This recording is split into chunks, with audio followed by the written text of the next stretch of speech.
Hi friends, good morning అండి. Happy Sunday to all.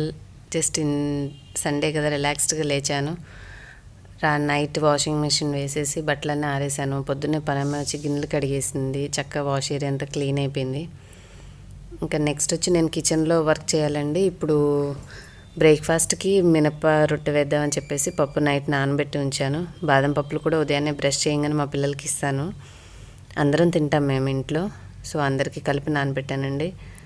గోంగూర కూడా తీసుకున్నాను. అవంతా కూడా చేయలేదంటే మళ్ళీ పాడైపోతుంది. సో నెక్స్ట్ వచ్చేసి బెడ్రూమ్లో కూడా అన్ని బెడ్స్ నైట్ తీసేసాను. నేను తీసేసి వాష్ చేసేసాను. అవన్నీ సర్దేశాను, వేరే మార్చి. మా పిల్లలు సండే కదా, సండే రోజు వచ్చి బుక్స్లో పజిల్స్ అవి చేస్తూ ఉంటారు. ఇద్దరు చేసి తీయకుండా ఇక్కడే పెట్టేశారు టేబుల్ మీద. మా బాబాయేమో బుక్, మా పాప ఏమో ఇది పేపర్ తీసుకొని ఇద్దరు చేసుకున్నట్టున్నారు. సో అవన్నీ తీసేద్దామనే లోపల మావాడు వచ్చి నేను మళ్ళీ చేసుకుంటా అని చెప్పి తీసుకుంటున్నాడు. మీ పిల్లలకి చేసే అలవాటు ఉందా అండి? లేకపోతే మాత్రం తప్పకుండా అలవాటు చేయండి. చాలా మంచి హ్యాబిట్ అనమాట. వాళ్ళ కాలక్షేపంగా కూడా ఉంటుంది, నాలెడ్జ్ కూడా పెరుగుతుంది. రెగ్యులర్గా ఒకసారి మనం కొంచెం సండే అలవాటు చేసామంటే హ్యాపీగా వాళ్ళు నేర్చుకుంటారు. ఇదిగోండి బాల్కనీలోనే ఆరేసేసాను అనమాట. ఆ బెడ్ మీద తీసేసినవి నైటే వాష్ చేసి వేసేసాను. సో అవి నిదానంగా డ్రై అవుతూ ఉంటాయి.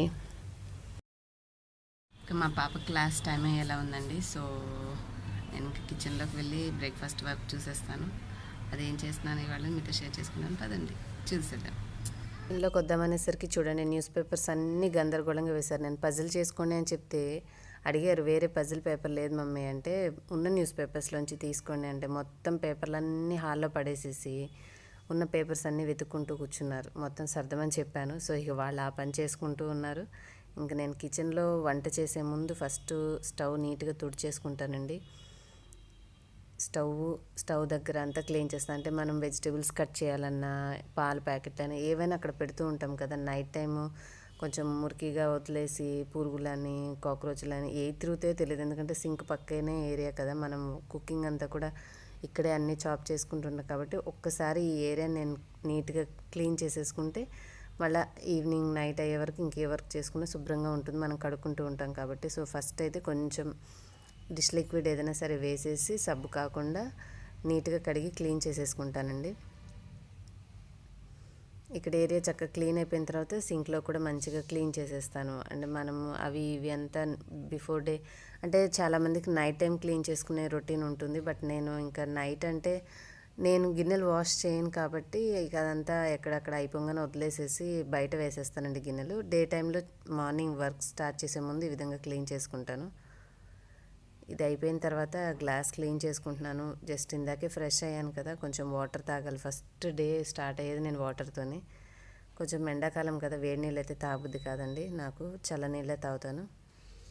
ఇంకా బ్రష్ చేసుకున్న తర్వాత అందరికీ కొంచెం నీళ్ళు తాగిన తర్వాత కొద్దిగా బాదం పప్పులు ఇస్తానండి. 3, 4 అట్లాగా తలా కాసిన తీసుకుంటాం అనమాట ఇంట్లో పిల్లలు నేను.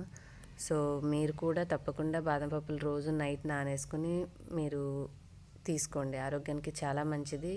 దీనివల్ల చాలా యూజెస్ ఉన్నాయి చెప్పాలే కానీ. మనకి బాదంలో ఉన్న పోషక విలువలతో పాటుగా కాన్స్టిపేషన్ లేకుండా ఉపయోగపడుతుంది. విటమిన్ ఈ ఉండడం వల్ల చర్మానికి కూడా చక్కగా గ్లోయింగ్గా ఉండడానికి చేస్తుంది.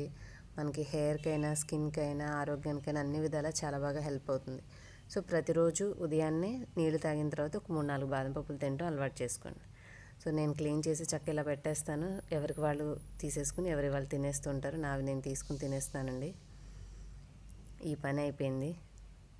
ఇంకా నెక్స్ట్ మా పాపకి స్కూల్ ఇవాళ ఏదో కొంచెం క్లాస్ ఉందని చెప్పి రమ్మన్నారు. బ్రేక్ఫాస్ట్ లేకపోతే నిదానంగా చేసేదాన్ని, కానీ అయినా బ్రేక్ఫాస్ట్ టైమే అయిపోయింది. నైట్ నానపెట్టి ఉంచానండి మినపప్పు, అది క్లీన్ చేస్తున్నాను. చూడండి మినపప్పు మీరు ఎలా కడుగుతారో నాకైతే తెలియదు, కానీ నేను ఈ విధంగా స్ట్రైనర్ పక్కన పెట్టుకొని ఇలా వాష్ చేస్తాను. నాకు ఇది చాలా ఫాస్ట్గా అయిపోయినట్టు అనిపిస్తుంది. ఇంతకుముందు తెలియనప్పుడు మామూలుగా గిన్నెలో నీళ్ళు ఇటు అటు వంపుతా చాలాసేపు చేసేదాన్ని, టైం కన్జ్యూమింగ్ అనిపించేది. కానీ ఈ స్ట్రైనర్ ఐడియా వచ్చిన తర్వాత నుంచి నాకు వర్క్ అనేది చాలా ఫాస్ట్ అయిపోతుంది. గబగబా తిప్పేసేయడము, అవి మళ్ళీ తొక్కులు ఇందులో వస్తాయేమో అని భయం లేకుండా వెంటనే మళ్ళీ దాంట్లో నుంచి తిరగొట్టేస్తూ ఉంటే ఫాస్ట్గా క్లీన్ చేసేది. అంతా ఒక 2 నిమిషాల్లో అయిపోతుంది. పొట్టు మినపప్పు అయినా సరే ఇబ్బంది ఏమి ఉండదు మనకి. కావాలంటే మీరు కూడా ఒకసారి ఈ ఐడియాని ట్రై చేసి చూడండి. మీరు మరి గుండు పప్పు వాడతారో పొట్టుపప్పు వాడతారో, కానీ పొట్టుపప్పు వాడుకునే వాళ్ళకైతే ఇది చాలా మంచి ఐడియా. ఇది వాష్ చేసేసుకున్న తర్వాత కొంచెం నేను రవ్వ కూడా నానపెట్టుకున్నానండి, ఇడ్లీ రవ్వ. ఈ మాత్రం పప్పుకి ఒక చిన్న కప్పుడు ఇడ్లీ రవ్వ నానపెట్టేసేసి కడిగేసి రెడీగా ఉంచుకుంటే, ఇది గ్రైండర్ వేసుకున్న తర్వాత రెండు మిక్స్ చేసేస్తాను. ఎప్పటికప్పుడు ఇవి నాన్ గ్రీజీ ఐటమ్స్ అన్నీ అప్పటికప్పుడే కడిగేసేసి పక్కన పెట్టేసుకుంటూ ఉంటానండి. రవ్వ కడిగేసి చక్కగా నీళ్ళు పిండేసేసి గిన్నెలోకి రెడీగా ఉంచుకున్నాను, అయిపోయింది. ఇంకా నెక్స్ట్ పని అంటే మనకి రెగ్యులర్గా ఫస్ట్ స్టవ్ మీద పెట్టేది పాల పని. సో పాల ప్యాకెట్లు కూడా కట్ చేసేసి గిన్నెలో పెట్టేస్తానండి స్టవ్ మీద. ఇంకా పాలు చక్కగా స్టవ్ మీద పెట్టేశాను. ఆ పిండి ఆల్రెడీ గ్రైండింగ్ వేసేసాను. నేను ఈ వర్క్ చేసుకున్న లోపల అటు పప్పు వేసేస్తే, అంటే మనకి మెత్తగా దోశ ఇడ్లీ అంత సాఫ్ట్ అవసరం లేదు కాబట్టి ఎంత ఒక 5 నిమిషాల్లో అయిపోతుంది గ్రైండింగ్. కొంచెం నీళ్ళు పోసుకుంటే కాస్త కచ్చపచ్చగా ఉన్నా బాగానే ఉంటుంది రొట్టెకి కాబట్టి. నేను గ్రైండ్ చేసేసి పిండి అంతా తీసేసుకున్నాను. కొద్దిగా ఉప్పు వేసుకొని ఆల్రెడీ నేను ఇందాక కడిగి రెడీ చేసుకున్న రవ్వ కూడా కలిపేసేసి అదే గిన్నెలో వేసేసాను పప్పు. మనము మినపరొట్టు వేసుకుంటే ఇది చాలా హెల్తీగా ఉంటుంది, ప్లస్ పిల్లలకు కూడా చాలా బలాన్ని ఇస్తుందండి. మనం పిల్లలకైనా పెద్దవాళ్ళకైనా ఎవరికైనా మంచి హెల్తీ డైట్ అని చెప్పొచ్చు. మీరు ఇలాగా స్టవ్ మీద ఆయిల్ వేసుకొని రోస్ట్ అయినా చేసుకోవచ్చు, లేదంటే ఆయకుడుం పాత్ర అని దొరుకుతుంది, దాంట్లో మీరు క్లాత్ వేసి దాని మీద ఈ పిండిని పెట్టి ఉడికించుకుని ఆవిరి మీదైనా సరే తినొచ్చు. వెయిట్ లూజ్ అవ్వాలి, హెల్తీగా ఫుడ్ తీసుకుంటునే వాళ్ళు ఆయకుడుం ట్రై చేయొచ్చండి.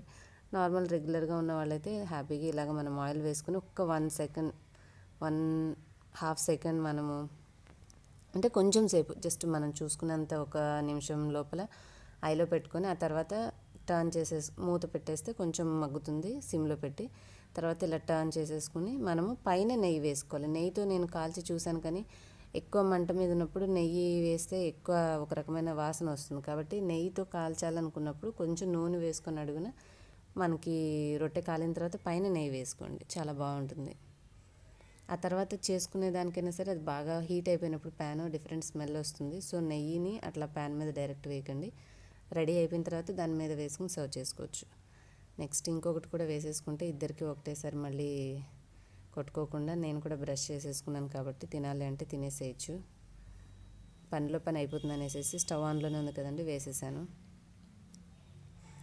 ఇటు మనకి సిమ్లో పెట్టుకున్న కాబట్టి చిన్నగా పాలు అయిపోతూ ఉంటాయి. మీరు కూడా తప్పకుండా ఈ బ్రేక్ఫాస్ట్ ట్రై చేయండి, చాలా హెల్తీ బ్రేక్ఫాస్ట్.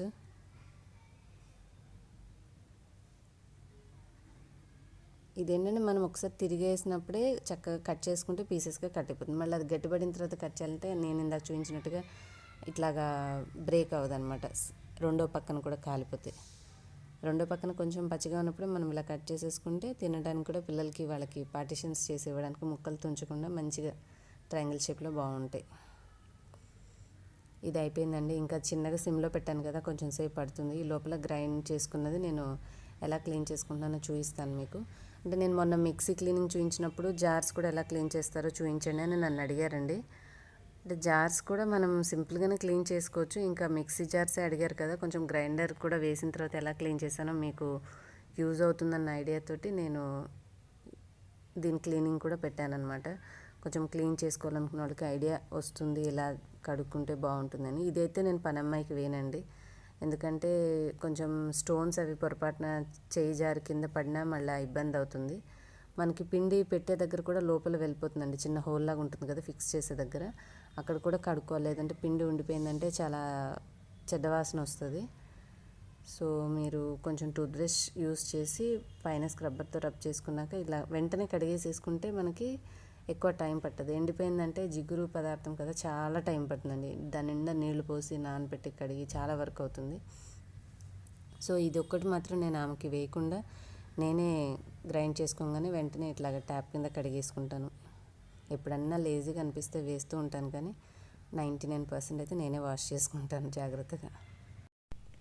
ఇదేనండి నా సండే మార్నింగ్ రొటీన్, మీతో షేర్ చేసుకున్నాను. నేను బ్రేక్ఫాస్ట్ ఏం చేశానో ఈ చిన్న చిన్న టిప్స్ కూడా మీకు యూజ్ అయ్యాయని నేను కావాలని మీకు ఇంక్లూడ్ చేశానండి.